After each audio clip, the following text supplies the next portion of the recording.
जाग उठा शैतान। एपिसोड 3।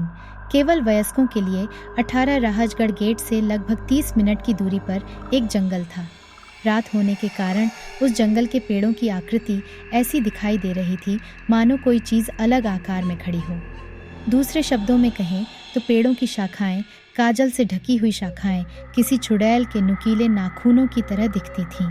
सुबह होते ही वे शाखाएं जीवंत हो उठती थीं और अपने मित्र के शरीर में जीवित होकर वही गर्म खून उसी राह पर चलने वाला था। चूंकि ठंड का महीना शुरू हो गया है, जंगल में कड़ाके की ठंड पड़ रही है।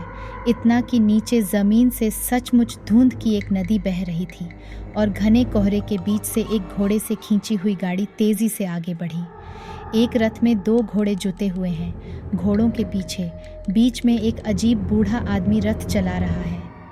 उसने ठंड से बचने के लिए स्वेटर, नीचे सफ़ेद पेंट और दोनों हाथों में 2 घोड़े पहने हुए थे। गले में काली रस्सी लिपटी हुई थी और घोड़ों को हाँकने के लिए एक छड़ी थी। जैसे ही वह बेंत आई, घोड़े सरपट दौड़ने लगे और तेज़ी से दौड़ने लगे। सारथी के बाईं और दाईं ओर तांबे के 2 दीपक जल रहे थे। उस पुराने इस्मा के पीछे माथेरान मिनी ट्रेन की तरह एक विशेष प्रकार की लकड़ी से बना एक छोटा सा डिब्बा था। डिब्बे में बैठने के लिए एक लालटेन और 2 गद्देदार मुलायम सीटें थीं। उस सीट पर एक युवती और एक युवक की आकृति बैठी हुई दिखाई दी। महिला के शरीर पर एक ट्रिम विंटेज क्लासिक काली पोशाक थी। गाय जापानी महिला के 2 मध्यम आकार के स्तनों का ऊपरी हिस्सा पोशाक के माध्यम से थोड़ा दिखाई दे रहा था। महिला का चेहरा गोल था। उसके लाल लिपस्टिक वाले होंठ स्ट्रॉबेरी की तरह रसीले थे, लाल मानो वह रसदार होना चाहती हो। 2 पतली भौहें और छोटी आंखें श्रृंग रस के नशे में नहाई हुई एक कामुक अप्सरा की तरह लग रही थी। उसके 2 गाय जापानी नरम पैरों पर पोशाक 2 काले सैंडल से सजी हुई थी।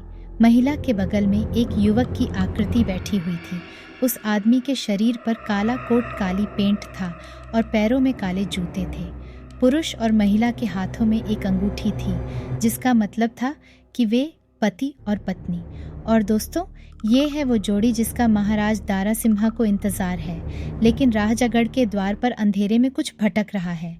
फिर चाहे वो दोनों के लिए शैतान भूत हो या शैतान, क्या आप राहजगढ़ सुरक्षित पहुंच जाएंगे? आइए आगे देखते हैं। XX। अंधेरा होते ही राहजगढ़ गांव के निवासी अपने बच्चों और पत्नियों के साथ मौत के डर से अपने घरों के दरवाजे और खिड़कियां बंद कर घर में छिप कर बैठ गए। गांव के हर मिट्टी के घर के बाहर एक लाल बत्ती लगी हुई थी। दरवाजे के बगल की दीवार पर जल रहा था। 1 सप्ताह पहले गांव में अफवाह फैल गई कि राहजगढ़ के गेट पर कुछ अजीब आकृतियां देखी गई हैं। हो रहा इसका उल्टा है, लेकिन गांव वालों ने इन अफवाहों पर ज़्यादा ध्यान नहीं दिया। जब तक इंसान के पैर लड़खड़ा नहीं जाते, वह ऊपर देखकर ही चलता रहेगा। राहजगढ़ के निवासियों के साथ भी कुछ ऐसा ही हुआ। 2 दिन पहले राहजगढ़ गांव के गेट पर सुरक्षा के लिए तैनात पहलवानों जैसे मजबूत शरीर वाले 2 चौकीदार किश्या शिरपिया घूंघट के पार उस आकृति को देखने गए जो अचानक गायब हो गई। दोनों का शव राहजगढ़ के जंगल में नदी में नग्न अवस्था में मिला। सचमुच खून ऐसे दिख रहा था मानो मांस चाट लिया गया हो। दोनों की गर्दन पर 2 छोटे छोटे छेद थे, मानो दांतों ने गर्दन की रक्त वाहिका में घुसकर पूरे शरीर से खून चूस लिया हो। मजबूत शरीर वाली उन दोनों की नंगी लाशें पानी से भरी और फूली हुई नदी में तैर रही थीं। और आखिरी शर्मनाक बात यह थी कि दोनों के प्राइवेट पार्ट फटे हुए थे। दोनों की नृशंस, क्रूर और हिंसक हत्या की खबर उस दिन राहजगढ़ गांव में जंगल की आग की तरह फैल गई। बच्चे, महिलाएं, वयस्क और युवा नदी के किनारे इकट्ठा हो गए। दोनों की लाश देखते ही फूल गई। पैर के निचले हिस्से से लेकर दिमाग तक कांटा हिल रहा था। महिलाएं अपने छोटे छोटे लड़कों को टोकरियों में लेकर भयानक दृश्य देखकर वहां से निकलने लगी। एक पल के लिए किसी ने भी उस भयानक दृश्य को नहीं देखा।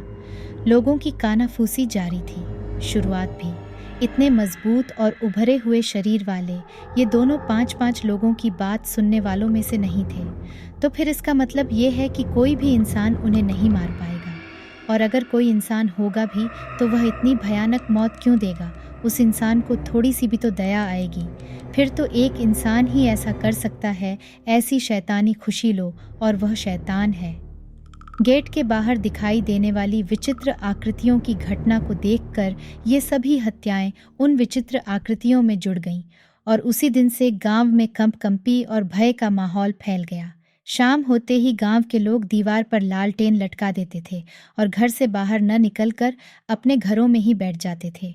ग्रामीणों का कहना था कि दीवार पर लालटेन लटकाने से कोई भी बुरी शक्ति आसपास नहीं भटकती है। शाम होते ही गांव कब्रिस्तान के सन्नाटे में तब्दील होने लगा।